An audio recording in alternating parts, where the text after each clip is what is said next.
اب درخواست دینے میں دیر تو ہو گئی ہے اور ابھی یہ کیس لگ رہا ہے, ابھی تھوڑی دیر میں سماعت ہے, پتہ نہیں اس پٹیشن کو لیا جاتا ہے یا نہیں, لیکن اس وقت تو پی ٹی آئی کا کوئی نمائندہ عدالت میں ہے ہی نہیں. پچھلی سماعت میں سلمان اکرم راجہ پیچھے پلٹ کر دیکھتے تھے تو پیچھے کوئی نہیں تھا, نہ بیرسٹر گوہر, نہ حامد خان, نہ کوئی اور وکیل موجود تھا.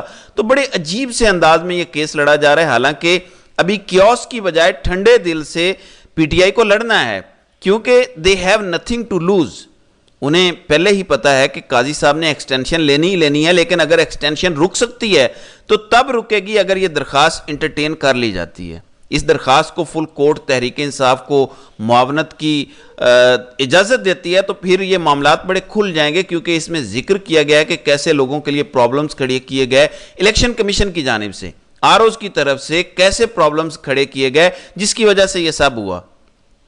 رات کو 11:30 بجے ایک فیصلہ آتا ہے اور ادھر ہی بند کر دیے جاتے ہیں سارے دفاتر اور سارے آر اوز غائب ہو جاتے ہیں. مطلب ملک کا الیکشن تھا اور یہ مذاق چل رہا تھا. پھر کل امریکہ کی طرف سے الیکشن کے خلاف ریزولوشن آیا, ہو سکتا ہے اس ریزولوشن کا بھی عدالت میں ذکر ہو کہ دیکھیں اب تو دنیا کی سب سے بڑی پاور, جس کی وجہ سے آپ نے عمران خان پہ سائفر کا کیس بنا دیا اور کہا تھا کہ آپ عمران خان نے امریکہ کو ناراض کر دیا ہے اس لیے اس کو سزائے موت دے دیں, یہ ٹوٹل سائفر کا کیس تھا. یعنی امریکہ کی ناراضگی اتنی خطرناک ہے کہ عمران خان کو پھانسی دے دو.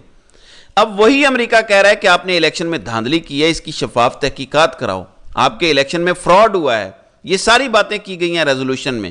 تو آپ اب کہہ رہے ہیں کہ یہ تو مداخلت ہو گئی ہے, یعنی امریکہ آپ کو یہ کہے کہ اپنے وزیر اعظم کو نکالو تو یہ مداخلت نہیں ہے, لیکن اگر امریکہ کہے کہ اپنے الیکشن کی تحقیقات کراؤ تو یہ مداخلت ہے. ظاہر ہے جنہوں نے سب کچھ غلط کیا ہوتا ہے وہ اسی طرح کے ڈرامے کرتے ہیں کہ یہ تو مداخلت ہو گئی ہے, یعنی وزیر اعظم کو نکالنا مداخلت نہیں ہے, شفاف الیکشن کی بات کرنا مداخلت ہے.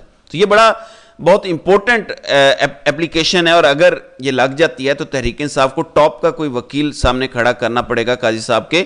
دا منٹ قاضی صاحب کو یہ نظر آئے گا کہ میرے سامنے پی ٹی آئی کا وکیل ہے. آپ نے دیکھا کہ سنی اتحاد کونسل کے وکیل کو بھی قاضی صاحب بات نہیں کرنے دے رہے تھے, کمل شوذب کے وکیل بنے سلمان اکرم راجہ, انہیں بات نہیں کرنے دی. تو وکیل صاحب تگڑے ہوں گے تب بات بنے گی, اگر وکیل صاحب تھوڑے کمزور ہوئے تو قاضی ان کو بات نہیں کرنے دے گا.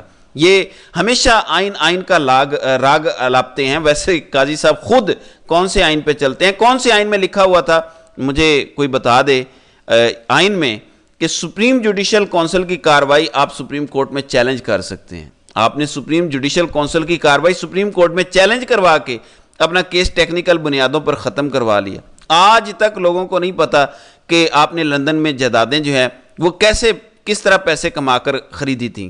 تو اپنے لیے آپ کو آئین یاد نہیں آتا, لیکن جب دوسرے کی باری آتی ہے تو کہتے ہیں کہ میں تو آئین کے ٹیکسٹ پر عمل کرتا ہوں. ہمیں پتا ہے کہ قاضی صاحب آپ سوشل میڈیا دیکھتے ہیں, بلکہ جو لوگ آپ کا خاص طور پر ذکر کرتے ہیں ویڈیوز میں, آپ کو باقاعدہ اس کے لنکس بھیجے جاتے ہیں. یقین سے میں کہہ سکتا ہوں کہ پاکستان کے آئین میں یہ کہیں نہیں لکھا ہوا کہ اگر کسی جماعت نے 10 سیٹیں فار ایگزامپل لی ہیں, کسی بھی طرح سے ان کو ان کی متناسب نمائندگی سے زیادہ سیٹیں مل سکتی ہیں. یہ کہیں بھی آئین میں نہیں لکھا ہوا. الفاظ ہیں پروپورشنل ریپریزنٹیشن کے, جتنے فیصد آپ نے جنرل سیٹیں جیتیں اتنے فیصد آپ کو مل جائے گا. کیا کہیں آئین میں یہ لکھا ہے کہ اگر باقی سارے آزاد ہوں گے اور ایک پارٹی ہوگی تو ساری سیٹیں اس کو مل جائیں گی؟ کیا کہیں یہ لکھا ہوا ہے؟ جب لفظ آ جاتا ہے پروپورشنل ریپریزنٹیشن تو پھر آپ اپنی مرضی تو نہیں کر سکتے. یہ باپ کا راج نہیں ہے, یہ پاکستان کا آئین ہے, لیکن آپ نے اسے باپ کا راج بنایا ہوا کہ نہیں. وہ تو لکھا ہوا ہے کہ خالی سیٹیں نہیں چھوڑنی. کہاں لکھا ہوا ہے آئین میں کہ خالی سیٹیں نہیں چھوڑ سکتے؟ یہی آئین میں آپ دکھا دیں. پاکستان کے آئین میں کہاں لکھا ہوا ہے کہ 336 کا ایوان ہے, ایک بھی سیٹ کبھی بھی آپ خالی نہیں چھوڑ سکتے. 336 میں سے ایک بھی کام ہوا تو ایوان جو ہے وہ غیر فعال ہو جائے گا, آئین سازی نہیں ہو سکے گی, قانون سازی نہیں ہو سکے گی. تو قاضی صاحب آپ اپنی مرضی کی ٹرانسلیشن کرتے ہیں آئین کی. آپ نے پاکستان کے آئین کے ساتھ جو کھلواڑ کیا ہے اپنی ایکسٹینشن کے لالچ میں, یہ پاکستانی قوم کو جو زخم لگے ہیں یہ کبھی نہیں بھریں گے. پچھلے 8 مہینوں میں جو ہوا ہے, پہلے بندیال صاحب نے کیا اور بندیال صاحب سے 100 گنا اوپر آپ چلے گئے. بندیال صاحب پھر بھی جاتے جاتے تھوڑی سی ریزسٹنس دکھائی, مگر آپ تو ایسے لیٹے ہیں کہ دنیا میں شاید ہی کوئی طاقتور کے سامنے ایسے لیٹا ہو. دوسری جانب پاکستان میں دہشت گردی کی جنگ کا باقاعدہ آغاز کر دیا گیا ہے. ہماری فوج باقاعدہ قبائلی علاقوں میں پہنچ گئی ہے, حالانکہ نہ صوبائی حکومت نے اجازت دی کہ ہم آپ کو اور نہ ہی وہاں کی سیاسی پارٹیاں یہ مان رہی ہیں، نہ وہاں کا جرگہ مان رہا ہے، بلکہ جرگے نے قرارداد پیش کی ہے کہ ہمارے پڑوسی ملک افغانستان کے ساتھ تجارت میں جتنی رکاوٹیں ہیں انہیں حل کرنے کے لیے اقدامات اٹھائیں اور ان کو حل کر کے افغانستان کے ساتھ تمام تجارتی راستے کھول دیے جائیں۔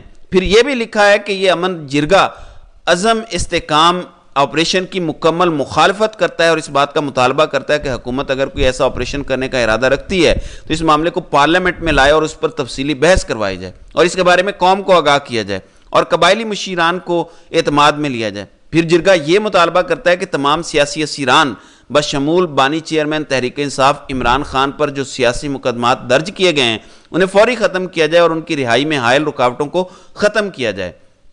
اب جرگے ناظرین کرام کسی زمانے میں اسٹیبلشمنٹ میں کنٹرول میں ہوتے تھے، اب یہ جرگے عمران خان کی رہائی مانگ رہے ہیں، اب یہ کہہ رہے ہیں کہ ہم جنگ نہیں چاہتے، آپ پہلے پارلیمنٹ میں اس کی بحث کروائیں۔ تو جب سب آپ کے خلاف ہیں، لوکل پاپولیشن آپ کے خلاف ہے، جہاں آپ جائیں گے آپ کو جوتے پڑیں گے، وہاں آپ کیسے آپریشن کریں گے؟ تو یہ صورتحال ہے۔ بہرحال دیکھتے ہیں کہ آئندہ آنے والے دنوں میں مزید کیا ہوتا ہے۔ تو ناظرین کرام، آپ کی اس ویڈیو کے حوالے سے کیا رائے ہے؟ آپ اپنی رائے کا اظہار کامنٹ سیکشن میں ضرور کیجیے گا۔